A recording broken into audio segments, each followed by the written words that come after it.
यह कहानी है सुवर्णपुर राज्य की। एक ऐसा राज्य जहां हर ओर हरियाली थी।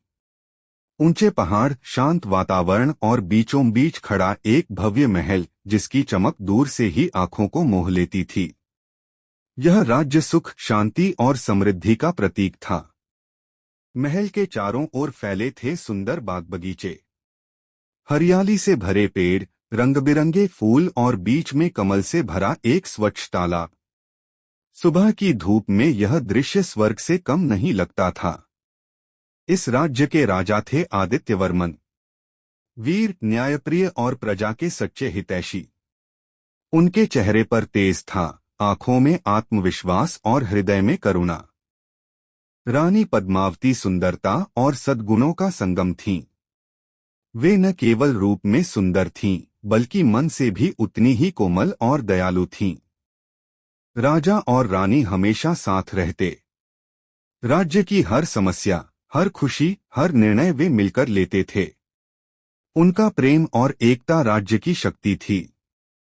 राजा के साथ थे मंत्री धैर्यसेन, बुद्धिमान, अनुभवी और निडर। वे हर परिस्थिति में राजा को सही मार्ग दिखाते थे। राजा का जीवन शाही था, पर सादा। शुद्ध भोजन, सुसंस्कृत रहन-सहन और उनका प्रिय सफेद घोड़ा, जो उनकी शान और शक्ति का प्रतीक था।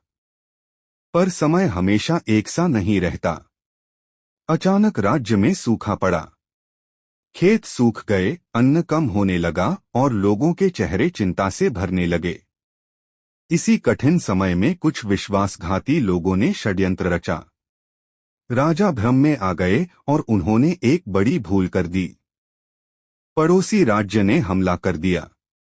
राजा ने वीरता से युद्ध किया, लेकिन किस्मत उनके विरुद्ध थी। सुवर्णपुर हार गया। भव्य महल उजड़ गया। बाग बगीचे सूख गए। तालाब वीरान हो गया। और राजा रानी को सब कुछ छोड़कर जाना पड़ा। जो राजा कभी सिंहासन पर बैठता था, आज वही साधारण वस्त्रों में भटक रहा था। भूख, थकान और पीड़ा उनके नए साथी बन गए। एक दिन राजा की मुलाकात पुराने मंत्री से हुई। उनकी बातें सुनकर राजा को अपनी गलती का एहसास हुआ और नई आशा जगी। राजा रानी ने फिर से सादगी भरा जीवन अपनाया। छोटा सा राज्य बसाया और समझ लिया कि सच्चा सुख महलों में नहीं, बल्कि अच्छे कर्मों में होता है।